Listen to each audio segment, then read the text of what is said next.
Welcome to The Wobbly Middle, a podcast for women rethinking their careers in midlife. Hi, Heather. Welcome to The Wobbly Middle. Hi, Pats. I want to start with your quite peripatetic life in your 20s, where you traveled around the world. You went to Mexico, India, you worked in London, you spent some time in the States seeing your brother, and then you came home to Kloof in KwaZulu-Natal and joined your parents' family business. What was that like to come home again? So I'd been overseas for 10 years, and to come back and join the business with them, it was wonderful to spend that time with them after such a long time of being away. It was really enlightening to see both of them in their work environment, which you don't do as a child. So I found that it was, my mum in particular, it was an education business, and that was her thing. She was born to teach little children. She's a foundation phase teacher. So she was just in her element doing that. And so it really did make me see them in a different light. And how do you think they saw you? I think it was hard for them to start to see me as a grown-up. And because my dad and I both were accountants, so we both had the same career. And I actually dare say my dad, I think it was easier for him than my mum to take me on and share the role with me. I think I was 30 when I came home, early 30s. So I really was a grown-up. And it was quite hard for them to see me as someone contributing evenly. And three is always a crowd. But you also say how it was your mom's love of the job, how working in education made her heart sing. You seeing her love her work must have showed you something about what working life can be like. Absolutely. I think that was certainly one of the things, as I look back, that I took away from that more than anything else. For them, that's education business. So it was a homeschooling business. We provided the curriculum to parents who homeschooled their children. They were doing what they loved. My dad loved business. So he loved to, do the numbers. And my mum loved the, development of little children. There's also something fundamental about providing homeschooling to families in remote areas throughout Africa that couldn't access schooling otherwise. And that must have been quite a big driver for your mom as well. Absolutely, to bring education to people who would have otherwise had to send their children to boarding school at 6 years old, which wasn't ideal. And the other thing that I didn't appreciate at the time is quite how cutting edge they were, because they started that business in 1996, and that was the year that homeschooling was made legal in South Africa. So they were like the first ones to the market with that, which I definitely didn't give them the credit for at the time. And have you stayed at Clonard for over a decade and took over from your parents? But at some point, you began to fall out of love with it. What was it like to begin to think about walking away from a family business? I don't think I would have ever been able to walk away from it. It was a family business, which is layered, but also it was providing me with a good income, a nice lifestyle. I had two small children. They were 6 and 7 at the time. And so, to be honest, I don't know that I would ever have had the guts to walk away. But what happened with the business is that the business had been around for 27 years or something, and the market had changed such a lot. And we'd taken some quite hard knocks, one after the other. So we were actually forced to make a decision, or I was forced to make a decision about whether to proceed with this or not. And so that was a very hard decision to make. But once I'd made that decision, then it got easier from there. But the run up to that decision was very, very hard. I suppose the bit that I'm kind of interested in is, where you talk about the market changing, it came to a point where you either needed to become a big tech company providing educational services. It was going to require massive investment or scaling back. And you didn't really have the appetite to become a big platform. Absolutely. And also, I don't know that we would have been successful at becoming a big scale entity, because that wasn't the essence of who we were. Our whole ethos had been to deliver personal service and really treat each child as an individual and tailor the curriculum and the offering to each child's different needs, because we're not just dealing with children who are homeschooled. There's all kinds of neurodiverse kids that needed a special customized package. If we had decided to scale up, we would have lost the ethos of who we were. And I don't think that would have worked either, to be honest. So you took the difficult decision to close Clonard, but was there a feeling of relief once the hard decision was made? Oh, unbelievable relief. And that relief, that novelty of that relief has probably still not worn off. The most unbelievable relief at feeling like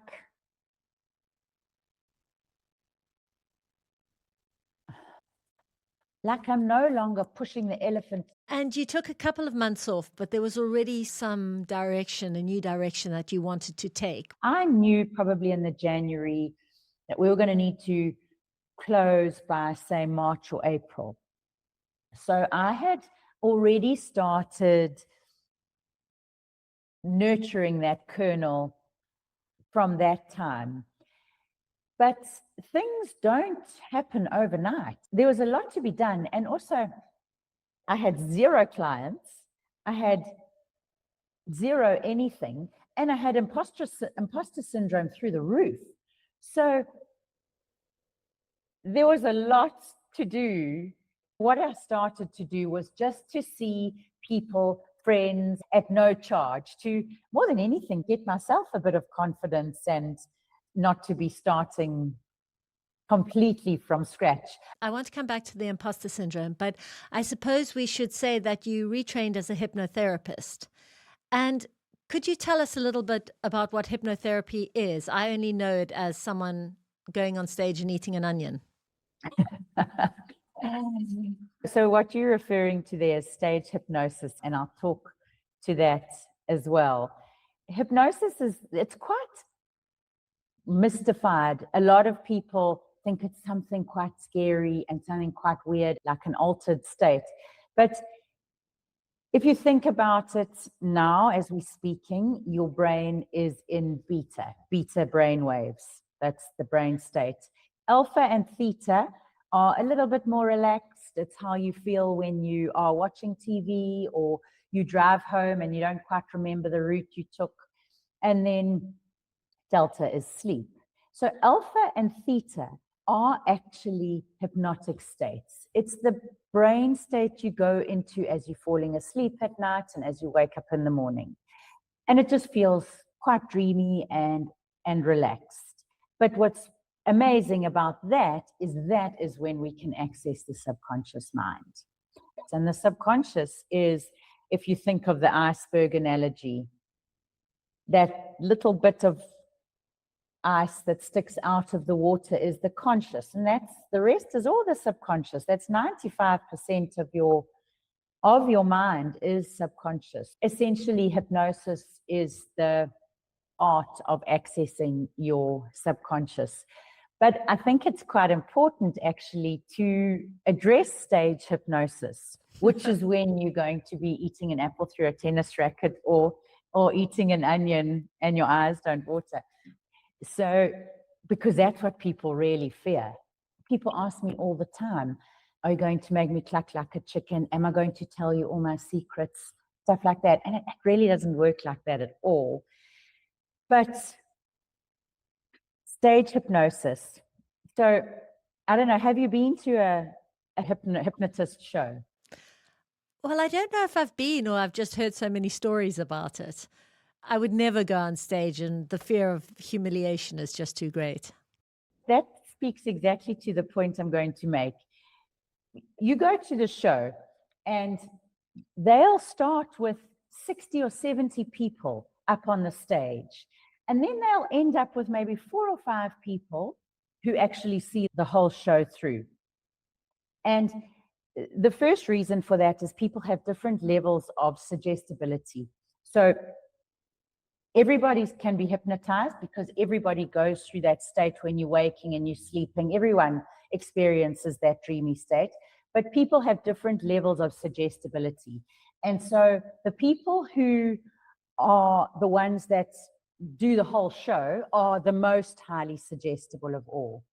But if you know anybody who's ever been up on stage and you think about what that person is like, they are going to be outgoing, charismatic, center stage sort of people. And the point where I'm going with this all is that in hypnosis, you can never be made to do something that is out of alignment with your integrity. So for a start, you're never going to go up on the stage in the first place. The people who are willing to cluck like a chicken and eat an apple through a tennis racket are people who love the stage anyway. So they're actually not doing something that's so wild. Might be more wild for you, but it's not that far off for them. Wild for them. So your clients that are coming to you, what are they hoping to achieve through their hypnotherapy? People will initially come along with anxiety or confidence issues or that sort of thing. But quite quickly in the discussion, we pop the lid off and find what's really going on. And 99% of the time, it is because they are out of alignment with, we say, their authentic selves, with who they really are, their true selves, in essence. They're either doing a job that doesn't fulfill them, they're in a relationship that is cramping their style. So they come to you and you work through realigning, and you've said a lot of your work is around identity shifts. Yes, so our identity is made up of all the beliefs that we have about ourselves and the world around us. And all of this obviously sits below the surface in the subconscious, and so we don't necessarily know this is going on.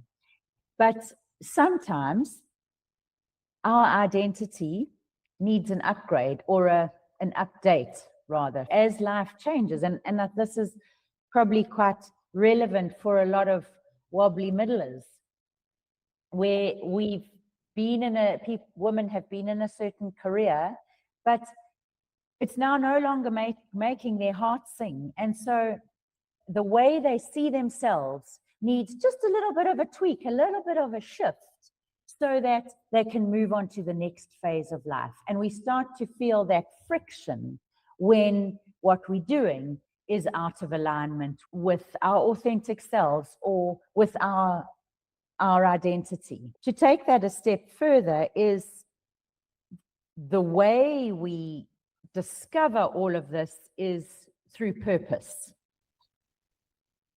So our life purpose, for example, and that's not that different to a mission statement that a company might have.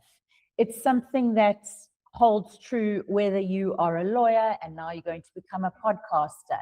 Your purpose remains. So in discovering your identity, you first need to look at your purpose. And I've actually just read a really valuable little book by Gavin Lund called There's a Reason You Are Here. And he gives very practical tools in discovering your own purpose.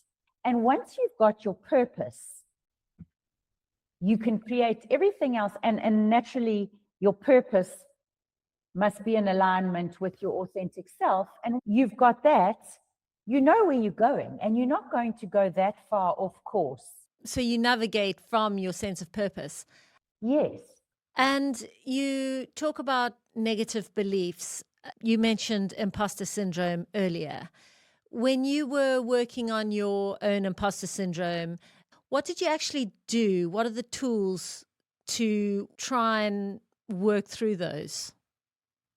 Again, I would bring that back to purpose. We oftentimes have two records playing at the same time.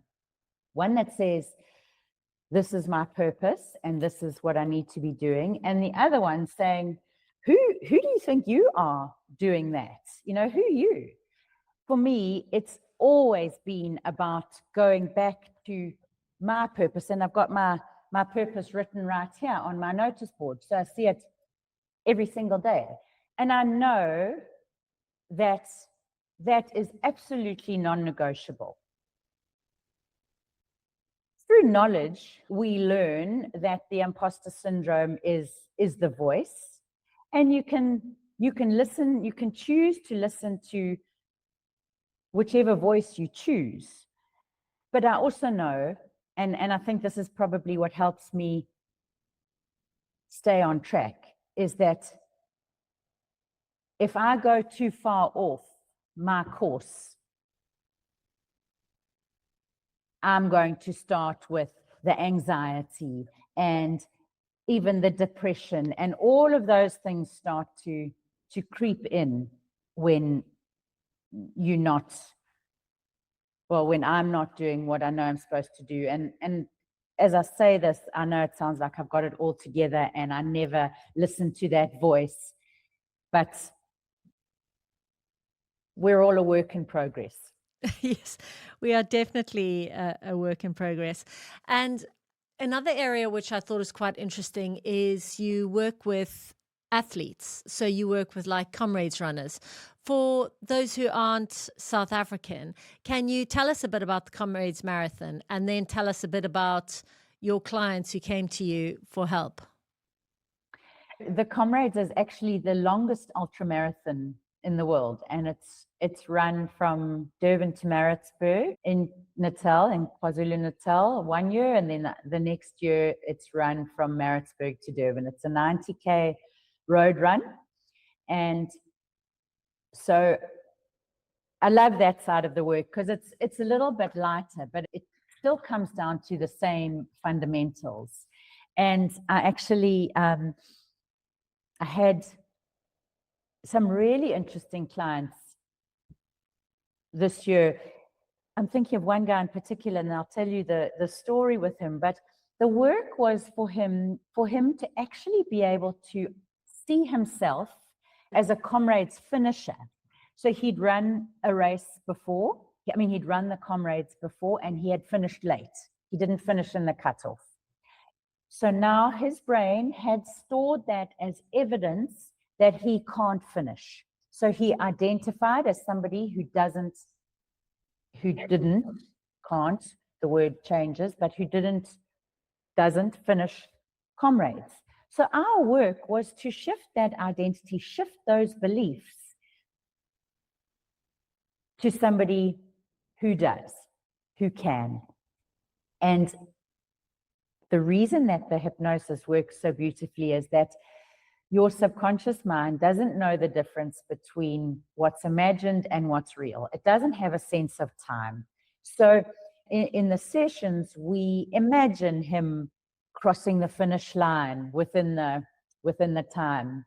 And then the subconscious stores that as evidence and starts to gain a little bit of confidence from that and thinks, well, I've done it before, I can do it again, and does it again. And he did it again. And yes, because there was a tricky part. So Polly Shorts is an infamous stage in the marathons. It's said with fear and respect. And your client had struggled through Polly Shorts last time. So you focused quite a bit on that, didn't you? Exactly that. Polly Shorts came up probably with every single client I worked on. because it's 10 Ks from the finish. It's a 2K stretch of uphill, and your legs are tired. You've run 75 Ks now. It's a tough stretch. So what we do is,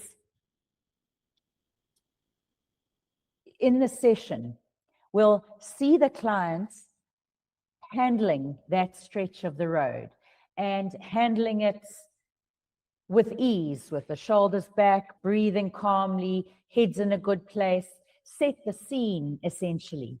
And your subconscious also loves repetition. So we repeat that scenario, and your subconscious also loves what's familiar. It'll always pull you in the direction of what is familiar. So the more we kind of repeat it, the more familiar and comfortable that person gets with doing that stretch of road successfully, the more familiar it feels. And so on the day, your mind says to you, we've done this before. And so it does it again. So a lot of us in our 40s and 50s feel we sort of at Polly Shorts. What do you think we can do to help us get through this phase, or to give us the courage to change direction if we need it? I think most definitely the first step is, what do you love? What do you love to do? Because your purpose, your alignment, your authentic self is always going to be in line with what you love to do. Because I'm sure a lot of people say to you, I'm tired of my career, but I don't know what else to do. And simply the question of, what makes your heart sing? So that goes back to your mum then. And another thing you've said to me before, with when you came to step away from Clonard, is you realize that they're kind of two people. Some people value security and the others value freedom. And can you tell me about yourself in that respect? I definitely value freedom, but it doesn't mean a lack of security isn't just as scary. So when I took the decision with Clonard and it was the next step, the obvious choice would have been to go and get a finance job, which I think my husband would have really liked me to do. As I said earlier, our kids were about 6 and 7 at the time, so we had a long way to go with education. I would have had a salary at the end of the month. It would have ticked a lot of boxes, but I couldn't do that. So I had to, and I don't say I had to, because I actually really wanted to take the plunge into the unknown, scary as it was. Like I said, with no clients, nothing really, and great big imposter syndrome. But we make decisions with emotion and we justify with logic. So I did the thing that didn't make any sense, but I'm eternally grateful every single day that I did. Heath, we've talked a lot about the negative beliefs about the imposter syndrome. Can you tell us about building up the positive beliefs about ourselves and how to find those positive beliefs? So that's a great question, Pats, because, and bear with me for a second, our brains filter out information. So there's so much stimulation around us. I think like 7 billion bits of stimuli coming to you every second, and your brain can only keep 50 bits. Don't quote me on those numbers, but the point is that your brain filters out what fits in with your beliefs. So it's that old adage of, you're driving down the road, pick out all the yellow cars. Then when you get there, you ask the kids how many red cars they saw. They didn't see any. There were just as many red cars as there were yellow cars on the road. So we are always looking for evidence that fits in with what we believe. So negative or positive, but the evidence is all there to support both sides. Oftentimes the work is to look for evidence that fits in with the belief or with the scenario or whatever the case may be that you want to see, because it's there. It's like when you start learning something new and you see it everywhere. It was always there, but it's called the reticular activating system is now picking those bits of evidence out for you. When we're struggling with always going towards the negative, a little tool, which is really easy to do, is to look for pieces, consciously look for pieces of evidence that are in alignment with the scenario that you would like to see happen. We did an episode earlier about vision boards, and I think a lot of what you are saying now, it feels like your hypnotherapy is one way, and then, action boards seem to support this idea. They're just different ways that we can keep ourselves focused on the positive things and on moving forward. And I think that ties in with what you say about identifying your purpose and then working out how to move forward. Yes, I think that's absolutely right. It's about being in control of your thinking rather than letting your thinking control you, because unfortunately we will always go towards the negative if we aren't kept in check. And Heath, we have a question we ask all our guests, but what would you tell your 30-year-old self about where you are today? That even when you lost,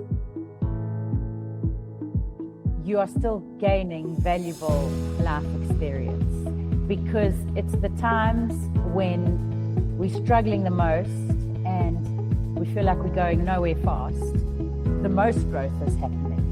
When I look back at where I was when I was 13, I really felt like I was going nowhere fast. Everyone else had their careers sorted and I was nowhere. So that's what I would say.